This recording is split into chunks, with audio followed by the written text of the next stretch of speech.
Maintenant, il est temps qu'on écoutons la parole, l'oratrice de cet après-midi. Je t'invite simplement à disposer ton cœur, à recevoir la parole. Je vais inviter ma sœur, Routiana Dalvas, pendant qu'elle va s'avancer. On acclame.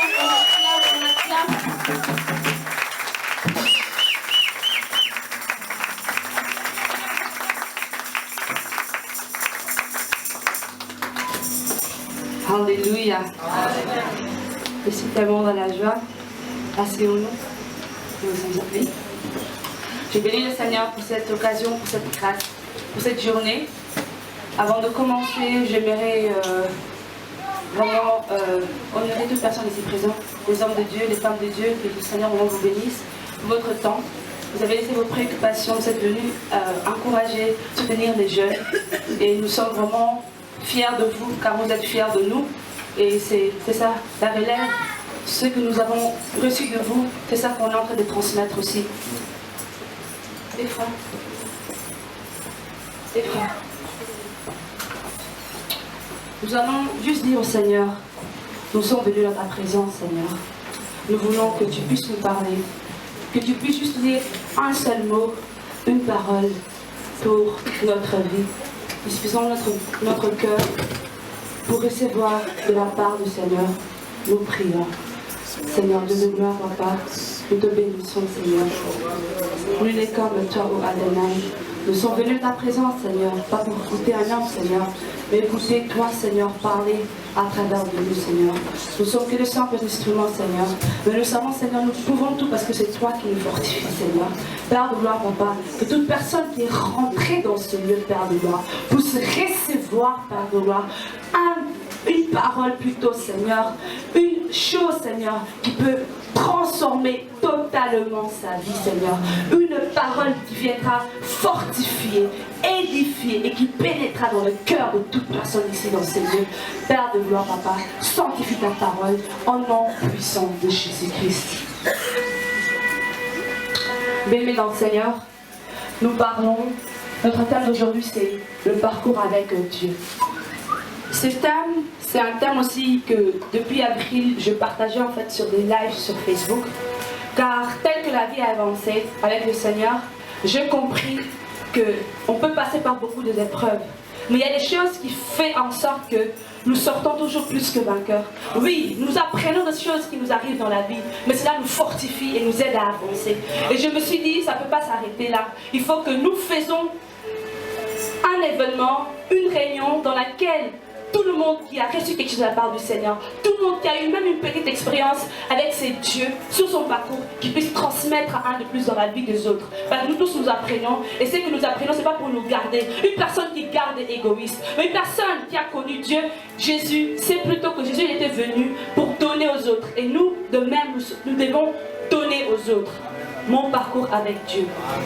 Bien-aimés dans le Seigneur, la chose qui nous différencie déjà avec le monde, c'est parce que nous avons Dieu dans notre vie. C'est pour ça que nous avons aussi dit parcours avec Dieu. Nous n'avons pas dit parcours avec le roi Philippe. Nous n'avons pas dit parcours avec un partenaire. Mais nous avons dit parcours avec Dieu. Le peuple d'Israël était différent parce qu'ils avaient Dieu au devant de eux. C'est pour ça qu'ils étaient différents par rapport aux autres peuples. Ce n'était pas parce qu'ils étaient plus beaux, ils étaient plus belles, mais c'est parce qu'ils avaient Dieu au devant de eux. Alors, mon parcours avec Dieu, mon parcours va être différent parce que j'ai mis Dieu devant. L'histoire du peuple d'Israël, quand nous le lisons, surtout le livre de Lévitique, ça m'a beaucoup enseigné. Parce que j'ai compris que pendant tous ces temps, le peuple d'Israël, quand il voulait aller vers le Seigneur, il fallait toujours qu'il passe auprès des sacrificateurs. Toute chose qu'il voulait faire, si c'était demander pardon, donner des offrandes, il devait toujours passer au devant de ce vrai sacrificateur. Mais nous voyons que même il y avait les deux fils de Aaron. Il y a un moment que Moïse et Aaron ils étaient devant la tente d'assignation. Ils ont été offrir une offrande de peuple d'Israël au Seigneur. Et les fils d'Aaron, bien qu'ils étaient aussi sacrificateurs, ils ont cherché à allumer un feu qui était étrangère, ennemi dans le Seigneur. Et si nous regardons ces passages, nous voyons que le feu a fini par les consommer. Le peuple d'Israël, pendant qu'il parcourait en fait le chemin jusqu'à arriver aux terres promises, ils ont connu beaucoup d'épreuves. Il y a un moment même, il disait, pourquoi tu nous as fait sortir d'Égypte? Il lamentait des fois, il murmurait des fois, il se demandait là où on était bien qu'on souffrait, mais ici c'est pur. Mais il y avait des moments que le Seigneur il se manifestait, la Shekinah de Dieu descendait, il recevait la manne, mais quand il y avait un petit souci, il commençait à lamenter. Et Moïse, il commençait à dire, mais Dieu de gloire, tu m'as fait à la personne pour guider ce peuple, mais regarde ces choses. Même Moïse, il avait compris et il se disait, Seigneur, si tu ne marches pas avec moi, nous ne voulons même pas avancer. Seigneur, fais-moi voir ta gloire. Cet après-midi, je vais parler de la gloire du Seigneur. Parce que, bien que nous sommes ici, notre Dieu, il est omniprésent. C'est la première présence de Dieu. La présence de Dieu qui voit tout, qui est partout. Amen. Mais sur notre parcours avec Dieu, nous avons besoin de la deuxième présence de Dieu, qui est sa gloire. La présence approbative de Dieu. Car tout le monde qui est ici, nous étions dans un moment d'adoration, c'était profond. Mais tout le monde a saisi toutes choses autrement. C'est la gloire de Dieu. Toi, tu vas saisir la gloire de Dieu telle que tu as préparé ton cœur pour recevoir. J'ai aimé une chose. My sister Allison, elle est de Zimbabwe. Elle ne comprend pas le lingala. Elle ne comprend pas le français. Mais il y a un moment, quand le frère Jonathan m'attendait ici, il adorait. Elle se levait, elle a commencé à adorer Dieu. Bien-aimés dans le Seigneur, nous savons que l'adoration, quand une personne rentre dedans et ressent la gloire de Dieu, ce n'est pas la langue qui est parlée ici qui va recevoir. Mais telle qu'elle est disposée, elle va recevoir et recevoir la gloire de la part de Dieu. Quand j'ai vu ça, j'ai vu, mon message a été confirmé. Elle ne comprend pas le lingala, bien-aimé dans le Seigneur. Mais quand elle s'est plongée dans la présence de Seigneur, parce qu'elle voulait recevoir quelque chose de sa part, elle a préparé son cœur pour recevoir. Et ce n'est que la deuxième gloire de Dieu qui peut faire cela. C'est la première, elle est partout. Mais tout le monde peut saisir cela, parce que la première, c'est la présence de Dieu qui contrôle toutes choses. Mais la deuxième gloire de Dieu, c'est la deuxième gloire de Dieu, c'est la présence de Dieu approbative. Et pour recevoir cela, il faut te préparer. Le peuple d'Israël ne comprenait pas. Il y avait des moments qui saisissaient cette présence, mais il y avait des moments où il loupait. Il commençait à murmurer. Mais le Seigneur d'Abraham, il avait donné une promesse. Et cette promesse, c'était de les amener jusqu'au pays de Canaan. Mais à chaque fois, il y avait une tribulation, ils retournaient vers le Seigneur jusqu'à ce qu'ils ont perdu l'arche. Si nous regardons, nous pouvons prendre 1 Samuel, alléluia, 1 Samuel 4. Je vais lire, j'avais médité 1 Samuel 4, le 17 jusqu'à 21. Mais ce qui m'a beaucoup attiré, c'est à partir de 20. Je vais d'abord expliquer pour comprendre. Donc il est arrivé un moment que les Philippiens, ils avaient repris l'arche. L'arche qui représentait la gloire de Dieu dans l'Ancien Testament. Et ce qui faisait que quand l'arche était là, la gloire de Dieu était là. Donc on peut dire c'était un matériel qui faisait que la gloire de Dieu était avec le peuple. Et puis il a vu que le peuple d'Israël allait se combattre avec les Philistins et cette arche était volée. Et puis la Bible nous dit donc la belle-fille de Élie, elle allait mourir. Donc on est dans 20. 1 Samuel 4, 20. Comme elle allait mourir, les femmes qui étaient auprès d'elle lui dirent, ne crains point, car tu as enfanté un fils. Mais elle ne répondit pas et ne fit pas attention. Elle appelle la femme Ichabod en disant, la gloire est bannie d'Israël. C'est à cause de la prise de l'arche de Dieu, et à cause de son beau-père et son mari. Les deux fils d'Élie, ils faisaient des choses qui étaient contraires à la volonté de Dieu. Dans la maison de Dieu. C'est bien, mais c'est une abomination. Dans ton parcours avec Dieu, tu dois être fidèle à celle de Dieu. Des fois, nous sommes dedans, mais des fois, nous sortons. Et cette personne, qu'est-ce qui était le résultat? Mort. Mort. Élie aussi, la même chose. Et cette femme, elle a enfanté un enfant. Elle a donné le nom de la gloire de Dieu et bannie. Ils avaient perdu la gloire de Dieu, bien aimé dans le Seigneur. Vous savez, un homme peut pécher contre un homme, mais pécher contre Dieu. Qui va intervenir? Qui viendra à ton secours? Et c'est ça qui s'est passé. J'ai aimé ce que mon frère Manuel l'a dit hier. Il a parlé d'Enoch. Enoch marchait avec Dieu, puis il ne fut plus parce que Dieu le prit. Mais autant l'enlèvement d'Enoch avait comme déclencheur la présence de Dieu, C'était ça en fait qui a fait. Il était impossible d'être enlevé. Il était impossible d'être enlevé par Dieu si tu n'as pas connu sa présence. Il a été enlevé parce qu'il a connu la présence de Dieu. Dans ton parcours avec Dieu, il faut connaître la présence de Dieu.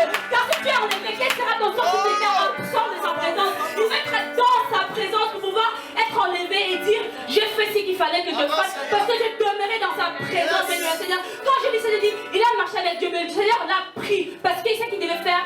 C'était fini, mais il avait demeuré dans la présence de Dieu. Et là, moi, il se dit si tu ne marches pas avec moi, ne nous fais pas sortir d'ici. Parce que ça ne sert à rien que nous avancions sans toi. Parce qu'on peut se perdre. Ça sert à quoi de marcher sur ce parcours avec Dieu et puis au moment où tu te retrouves en dehors de sa présence. Et si au moment là le Seigneur revient, quel sera ton sort? Tu as perdu ton temps. Mais bien dans le Seigneur. La femme nomma son enfant Ichabod. La gloire de Dieu bannit Israël. Mais je viens avec une bonne nouvelle. Une nouvelle qui s'appelle Jésus-Christ de Nazareth. Vous savez, la Bible me dit, dans dans Ésaïe 7,14, nous allons le lire. C'est pourquoi le Seigneur lui-même vous a donné un signe. Voici la jeune fille deviendra enceinte, elle enfantera un fils. Elle lui donna le nom de... Emmanuel, bien-aimé, connectez-vous. Ichabod, la gloire de Dieu bannie.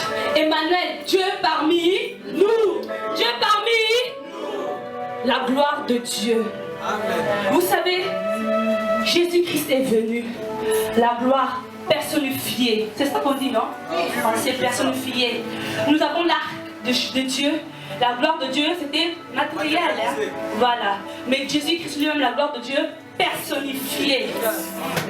Jésus poussa un cri. La femme quand elle a fanté, elle a poussé un cri. Parce que la bouche m'a fait mal. Jésus-Christ, il a poussé un cri. Qu'est-ce que la Bible me dit? La gloire de Dieu est descendue. On peut connaître l'arc, mais on ne peut pas connaître Jésus-Christ. Tu peux perdre Jésus-Christ dans ta vie. On ne peut pas te voler. Mais dans le Seigneur, dans ton parcours avec Dieu, ne sois pas la terre.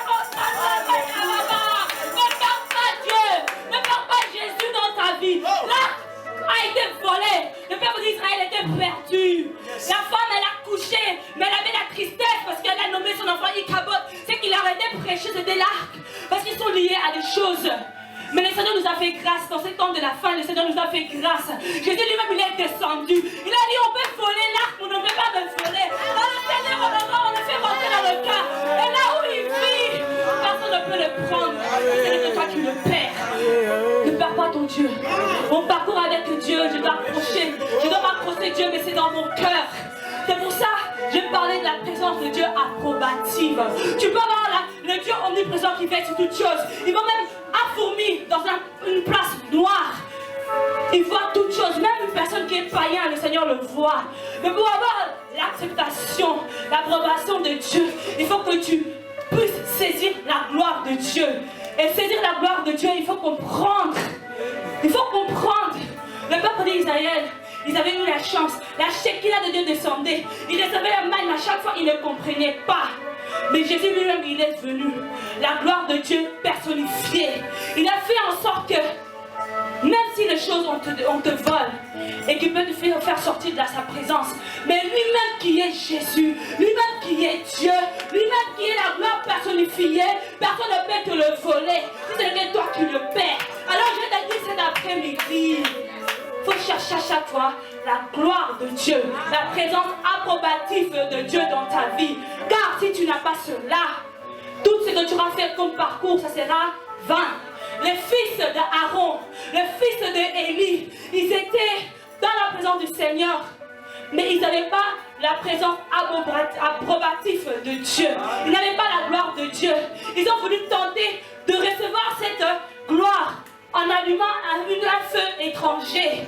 Ne cherche pas à faire rentrer les choses dans ton parcours parce que tu perds ton temps. Un feu étranger, ça peut être un homme dans ta vie qui va te faire sortir de la présence de Dieu. Ça peut être des désirs de la chair qui vont faire sortir de la présence de Dieu. Tu perds le temps. Alléluia. Parce que le peuple d'Israël pouvait arriver plus tôt dans Canaan, mais c'est eux-mêmes qui ont fait que ça. Ils ont fait des parcours par gauche et droite parce qu'ils n'avaient pas le discernement plus tôt. Bien, Jésus-Christ, la gloire personnifiée. Alléluia. La gloire de Dieu est descendue quand on était dans l'adoration. Et j'ai senti cette gloire de Dieu. Même si tu ne parles pas une langue parfaitement. Mais quand on te dit qu'il faut glorifier le Seigneur, car la gloire de Dieu est là, tout le monde qui a ouvert son corps peut saisir. Et quand on saisit, on ne regarde pas ce qui est à ma gauche, à ma droite, on fixe le regard vers le Seigneur. Alléluia. Quand la gloire de Dieu descend, nos vies changent. Il transforme la vie d'une personne qui était rien. Il élève et il me donne une valeur auprès du cœur des hommes. Il les transforme. Il est venu de la pousse et le Seigneur. Et quand il te ramasse, l'on peut parler. Mais le Seigneur change ton témoignage. Quel témoignage as-tu avec le parcours avec Dieu? Ton parcours avec Dieu, quelle histoire peux-tu apporter, bien le Seigneur? Quel est ton témoignage? Le mien, c'est que j'ai rencontré l'homme qui a transformé, lui qui fait de toutes choses qui est impossible possible, lui qui s'appelle Emmanuel, Dieu parmi nous, lui qui s'appelle Jéhovah, Yemashia. Il règne dans ma vie. Et dès que je lui ai donné la place pour s'asseoir, il a pris cette place et il s'est assis.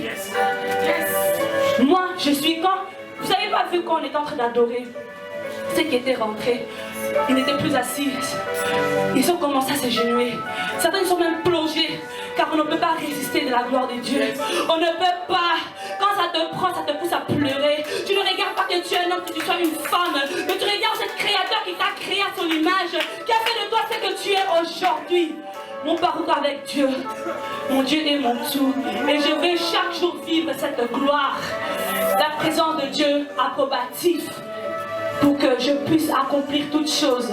Même si j'ai des épreuves, même si j'ai des combats, au moment que je sais que ce Seigneur il est avec moi, que Dieu il est avec moi, toutes les choses, ils ne pourront pas me faire tomber. Reculer oui, et pas tomber parce qu'il me tient par la main. Alléluia. Il a étendu sa main droite, il m'a dit tiens-moi. Et je marcherai avec toi. Alléluia. Mon parcours avec Dieu. Bien-aimé Seigneur, je veux qu'on nous élève. La présence du Seigneur, mon frère, je veux la chanson de Piché Chilo. Qui connaît Lionel, Yaka, s'il te plaît. J'étais que Jean-Baptiste aujourd'hui. Il y a mon frère qui va venir après. Mais je veux que nous soyons connectés. Parce que je ne veux pas que tu rentres tel que tu es venu. Si tu as préparé ton corps, bien-aimé, tu vas recevoir quelque chose de la part de Dieu. Parce que nous sommes venus ici pour expérimenter la gloire de Dieu. La présence de Dieu approbative. Pas la présence de Dieu que tout le monde a pu connaître par son omniprésent. Mais la gloire de Dieu. Que tu puisses rentrer et que la question qui reste dans ta tête soit: mon parcours, avec qui je l'ai entamé, comment est-ce que j'avance et comment ferai-je pour que je puisse connaître cette gloire de Dieu. Bien-aimé Seigneur, dans cette attitude, commence à prier. Toi-même tu as entendu cette parole, tu sais comment tu marches, tu connais ton propre parcours. Si tu tombes, tu recules à chaque fois. Tu sais ce qui est peut-être ton péché mignon qui ne arrive pas à abandonner pour vivre la gloire de Dieu. Tu sais les choses qui viennent devant comme dans ta vie comme une barrière qui t'empêche de connaître cette gloire de Dieu. Donc moi je n'ai pas sujet à te donner pour prier, mais tu connais ta vie mieux que moi-même. Il n'y a que Dieu qui connaît ta vie. Mais si tu te ouvres en ce moment et tu veux recevoir de la part de Dieu, commence à prier, élève nos voix. Alléluia. Seigneur, nous te bénissons.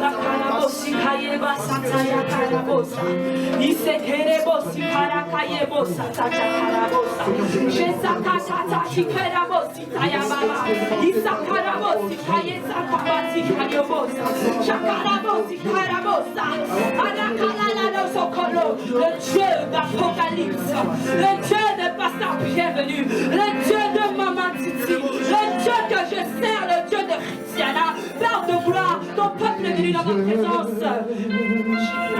Je veux te voir, Seigneur, que la gloire de Dieu puisse, maman, descendre dans la vie de chacun et de chacune, que toute personne puisse recevoir de ta part, bien Seigneur. Nous voyons des jeunes dans la rue, Seigneur. Les choses qui leur gardent ensemble, c'est l'ambiance, c'est les désirs de la chair, Seigneur. Mais nous avons Christ et nous ne comprenons pas ce qu'il faut. La valeur de Jésus-Christ dans notre vie, nous ne comprenons pas. Alors que nous allons comprendre la grâce que nous avons de pouvoir avoir Jésus dans notre vie va être transformée totalement. En ce moment, bien aimé Seigneur, lors de la prière, allons devant le Seigneur, dis-lui, Seigneur, dans ma vie.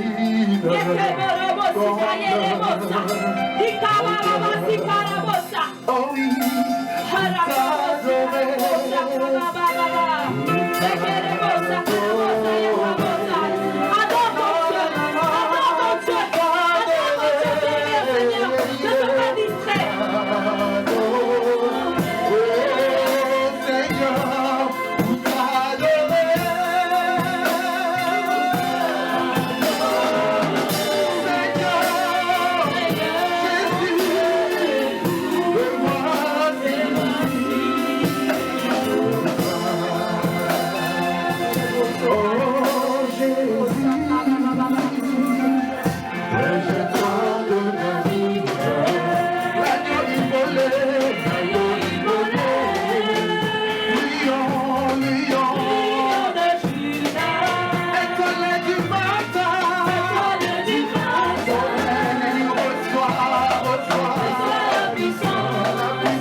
Est-ce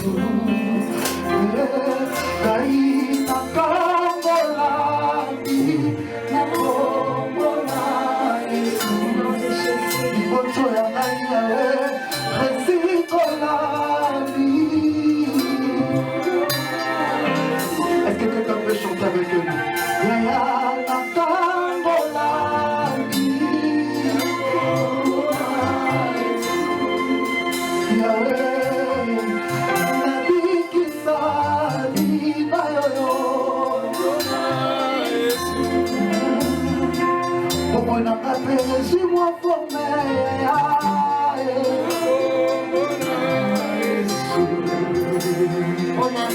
On acclame le roi